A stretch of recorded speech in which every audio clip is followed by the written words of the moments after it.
سلام سلام، اللهم اشرح لي صدري ويسر لي أمري واحلل عقدة من لساني يفقه قولي. بسم الله توكلنا على الله. اليوم جيت نشارك معاكم سلو بطريقتي، السلو اللي جا بنين بزاف وجا روعة، السلو اللي درت هاد العام، السلو اللي مقادير بسيطة بطريقة سهلة وكيجي شي حاجة روعة روعة روعة. ايوا بغيتي توجدي سلو وباقي تالفاه، ايوا اجي معايا نوريك الطريقة اللي غادي تجيك سهلة وغتوجديه بسرعة وما غاديش تحيري من بعد، غيجي لذيذ بزاف بنين بزاف وشي حاجة زوينة، جا معلك بنين، جا شي حاجة روعة صحي، ما فيهش شي حاجة اللي ماشي صحية. ايوا اجي معايا نوجدوه. يالله جيبي المقادير واجي. انا درت كمية قليلة واللي بغى كمية كتيرة يضاعف المقادير، يعني الكمية كتبقى حسب الرغبة. اول حاجة غادي ندوزو نحمرو الدقيق. انا درت الزلافة ديال يعني معمرة ديال الدقيق ديال الشعير، الدقيق ديال الشعير. واللي بغات دير دقيق عادي دير دقيق عادي، دير نفس العبار دير دقيق عادي، بغات تضوب المقادير دوب المقادير. انا كنعطيك فكرة وانتينا ديري اللي عجبك. غادي نضيف كيلو ديال الدقيق الكامل بالنخالة ديالو، كيلو. انا بغيت ندير غير شويه ديال الدقيق، ما بغيتش الدقيق بزاف، وانتينا يمكن لك في هاد المقادير اللي غادي نعطيك ديري 2 كيلو ديال الدقيق. يعني في هاد المقادير اللي غنديرو في هاد السلو يمكن لك ديري 2 كيلو ديال الدقيق. غير انا ما بغيتش صراحه الدقيق بزاف، ما بغيتش بزاف، درت غير كميه قليله. المهم انا درت كيلو ديال الدقيق الكامل بالنخاله، ما غربلتو ما والو، على داكشي كتشوفني دايره الكاغيط اللي كنطيبو عليه باش يبقى نقي. درت الزلافه ديال الدقيق ديال الشعير اللي غربلتها وحطيتها. انا كنطيب الخبز وغنديرو في الفران، غنديرو في الرف الفوقاني ونخليه مره نحركوه حتى نسالي غتجبرو تحمر، حيت هاد الدقيق ديال الشعير وديال الدقيق الكامل ما كيحتاجش الحراره بزاف بحال الدقيق العادي. المهم كتشوف الدقيق ديالنا من يتحمر هذا اللون اللي بغينا.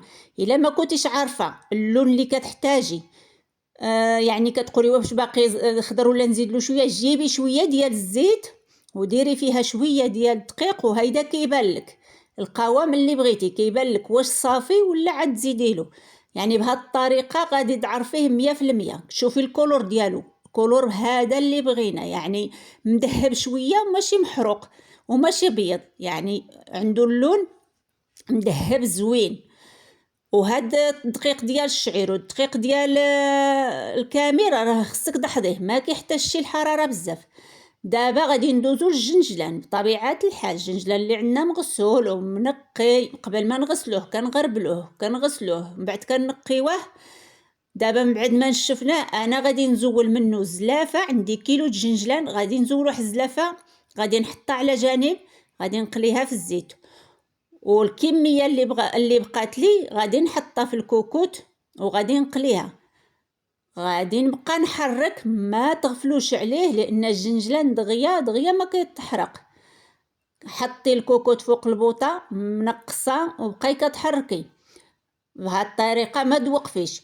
ومني تبغي تشوفيه واش تقلا ولا باقي، هزي حبيبات هيدا مع يدك ولا هرسيهم بسنانك، كتحسي بديك التقرميشه والمذاق ديال الجنجلان راه تقلى.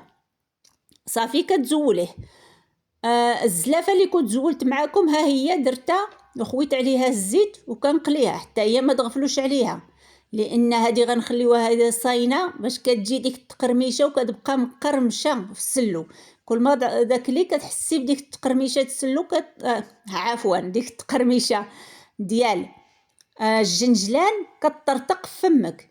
المهم هاد الطريقه عاود كتبقاي تحركي حتى كيوصل، كتجربيه كتجبري القوام اللي بغيتي كتصفيه، كيجي بهاد الطريقه زوين بزاف. جربوه. من بعد ما سالينا مع الجنجان ندوزو للوز. عندي كيلو ديال اللوز، اللوز انا عندي بلدي، وانتينا اي لوز عندك يمكن لك ديره. غادي نزول منه واحد الزلافه، حتى هو هاد الزلافه غادي نحمرها بالقشور ديالها، غادي نغسلها ونديرها تحمر بقشورها هيدا. اللي بقالي غادي ندير الماء يطيبو ونغسلو، منين الماء يغلي وغادي نحطو 2 دقائق 3 كنطفي عليه ونقشرو. منين غادي نقشرو غنخليه حتى ينشف مزيان وغادي نقليه. انا غنقليه في الزيت، نتينا بغيتي تدهنوه بالزيت وتدخلوه للفران ما كاين حتى مشكل. من بعد النص اللي غادي نخليوه نهرمشوه، والنص اللي غنطحنوه مزيان. ديك الساعه تشوفوا معايا المراحل بهذا الشكل، يعني حتى نساليو اللوز ديالنا، نقشروه نخليوه ينشف، من بعد نقليوه. دابا في هذه المرحله غادي ندوزو الدقيق ديالنا ها هو محمر. نشوفوا المكونات اللي غادي نديرو في هذا السلو. عندنا كيف ما قلت كيلو وديك الزلافه ديال الدقيق اللي حمرت هو هذا. عندي حبه حلاوه اللي غادي نديرو منها 2 معالق مطحونه ومغربله بطبيعه الحال. عندي النافع حتى هو اللي مطحون ومغربل، حتى هو نديرو منه 2 معالق.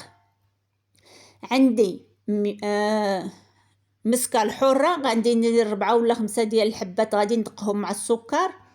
عندي القرفه، عندي الجوزه، وعندي هذه الزريعه ديال القرعه عندي 150 غرام اللي جبتها ما محمراش وحمرتها انا. الجنجلان اللي حمرنا.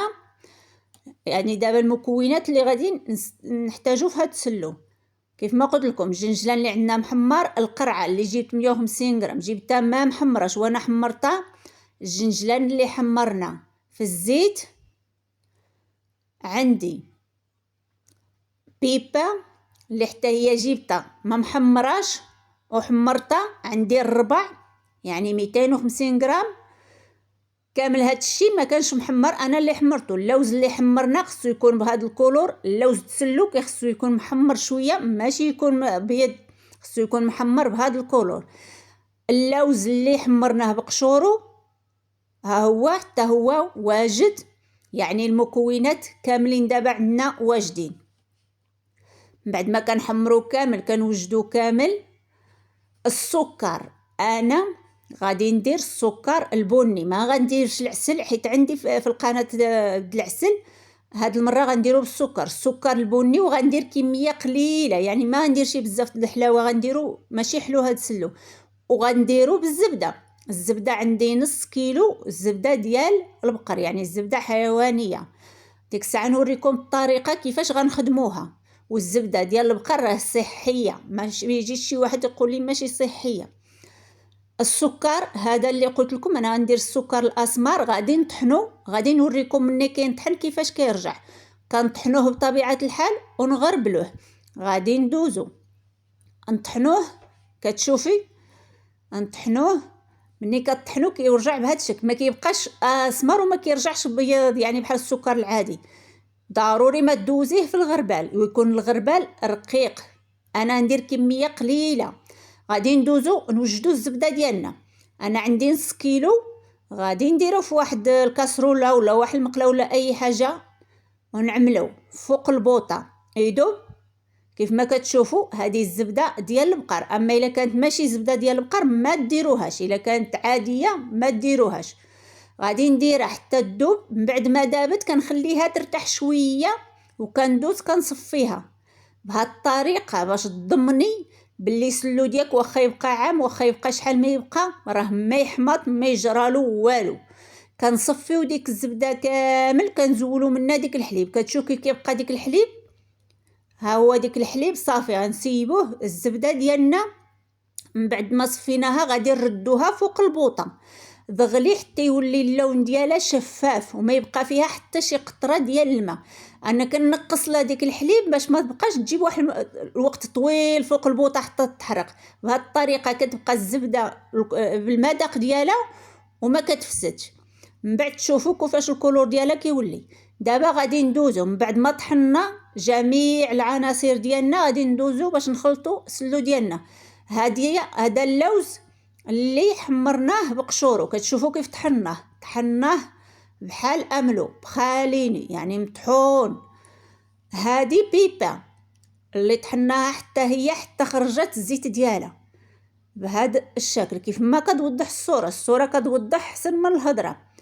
يعني كاين عناصر اللي طحناهم، كاين عناصر اللي خليناهم. هذه هي زرعت القرعه حتى هي طحناها مزيان. كاين عناصر اللي طحناها بحال املو، كاين عناصر اللي خليناها مهرمشه باش تعطينا تقرميشه. هذه هذا الجنجلان اللي النص طحناه حتى خرج الزيت ديالو والنص هرمشناه. انا كاوكاو ما كنديروش في السفوف، واللي بغات ديرو هذا النص ديال الجنجلان اللي مهرمش بطبيعه الحال بلا ديك الزلافه اللي ما غادي نخليوها صاينه. اللي كيعجبها كاوكاو ضيف الربع ولا نص كيلو كاوكاو. هذا اللوز النص اللي طحنا حتى هو كيف ما كتوضح الصوره بحال املو مطحون مزيان. وعندنا النص الاخر اللي غير مهرمش. ضروري من هاد المرحله ضروري خصك تخليه مهرمش باش ما كيجيش سلو كداك ليه بحال الطرف فمك، يعني باش كتجي ديك التقرميشه ما بين سنانك. هذا السكر اللي انا طحنت نص كيلو ديال السكر. من ديك كيلو طحنت منه غير النص، وغندير منه غا شويه ما غنديروش كامل حيت انا ما بغيتش الحلاوه، ما بغيتوش يجي حلو، بغيتو مسوس. كتشوف درت منه خليت منه صافي، ما نزيدلوش. هاد الحلاوه كافيه حيت ما عنديش طحين بزاف، عندي غير مكسرات غيجي مذاق ديالو زوين. هذه هي الكاوزه اللي طحنتها مزيان وغربلتها. غادي ندير منها كميه قليله حيت الكوزه مجهده، واللي كتعجبها الكوزه تقدر تزيد كميه كتر. هادو المسكه الحره اللي 5 ديال الحبات دقيتهم مع السكر. هذه القرفه غادي نضيف منها 2 معالق كبار يعني مقببين كيف ما كتوضح الصوره، 2 معالق عامرين مقببين. هذا حبه حلاوه غادي نضيف حتى هي 2 معالق كبار معامرين كيف ما كتوضح الصوره. المعلقه عندي كبيره يعني ماشي صغيره. هذا النافع حتى هو نفس الشيء غادي نضيف 2 معالق كبار. وما تنساوش ترميو فيه شويه ديال الملح، انا راه درتها مع ديك المسكه الحره. وغادي نضيف ديك الجنجلان اللي كنا حمرنا في الزيت حتى هو غنضيفوه. هاد السلو جا المذاق ديالو روعه روعه روعه. دابا غادي نخدموا العناصر مزيان، نخدمهم حتى ينسجموا مزيان، حتى ينسجموا يعني دلكيهم عتيلهم الدلك حتى ينسجموا جميع العناصر يتخلطوا كامله مزيان. ديك الساعه عاد ندوزو باش نضيفوا الزبده تندلكو مزيان. سلو ديالنا نضيفوا له العناصر كلشي ينسجموا مع بعضهم، عاد نرجعوا باش نكملوا المراحل. هاد السلو الا جربتيه ما تستغنيش عليه، غيولي معتمد عندك. كتشوف الزبده ديالنا كيف ولات؟ هذا هو القوام اللي بغينا باش هيدا نضمنوا باللي سلو ديالنا ما يجرالو والو، يبقى كيف ما هو. غادي نبدا نضيف في الزبده ونشوف القوام اللي بغيتيه. انا الصراحه ما كيعجبنيش السلو يكون فيه بزاف د الزيوت حتى يتصفى فوق منه. انا كيعجبني السلو يكون معلك ولكن في نفس الوقت ما فيهش بزاف ديال الزيت. ملي كنخليه في السطل كنرجع نجبرو صفى الزيت، لا كيعجبني سلو يبقى سلو يعني باين.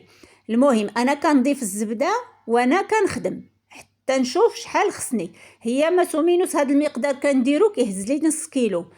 انا بالنسبه للقوام اللي كيعجبني انا. انتينا الا كنتي بغيتيه عاد خصك يكون فيه مدهون، تقدري تزيدي الزبده ولا تزيدي الزيت ولا اللي بغيتي.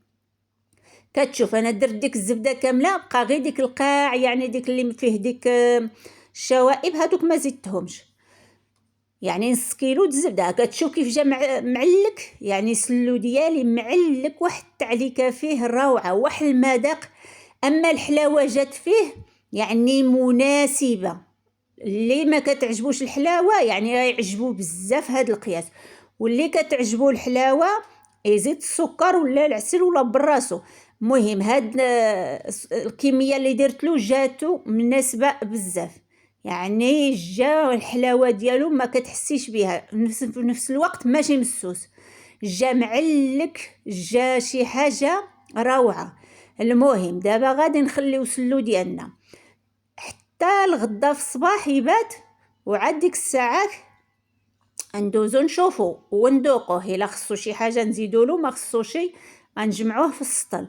ولكن ما كنظنش خصو، يعني ما جاش خصو شي حاجه، جا ديال المقادير جات مضبوطه 100%. شوفي في الصباح كيف الصباح معلك، ما محتاج لا زبده. انا بالنسبه لي القوام هو هذاك، واللي بغات القوام كتبغي يعني خصو عاد الدهن تزيدلو، اما بالنسبه لي جا فيه واحد القوام عجيب، جا معلك زوين، المذاق روعه. هذا هو المذاق وهو القوام اللي كنقلب عليه. ايوا سلو ديالنا ها هو، ما يمكنش المذاق اللي جا فيه خيالي. السلو ديالنا هو هذا، جا شي حاجه ولا اروع، المذاق واعر. اما البنه اللي جات فيه، اما الحلاوه ديالو جات مناسبه، وبخصوص الناس اللي ما كتعجبهمش الحلاوه، شي حاجه روعه، جا واعر. والتعليكه، واحد التعليكه جات فيه ما نقولكمش. المهم جربوه وغادي يعجبكم، وما تنسوناش ملايك. شوفي على روعة، لوحة فنية، روعة روعة روعة. وجربوا هاد السلو وغادي يوليو مدمنين عليه. وإلا عجبكم ما تنسوناش ملايك وبارطاجيو مع أحبابكم. ايوا نتمنى يعجبكم وتجربوه، شي حاجة مذاق ديالو واعر واعر واعر. وديروه بهاد المقادير وهاد الطريقة وردوا عليا الخبر.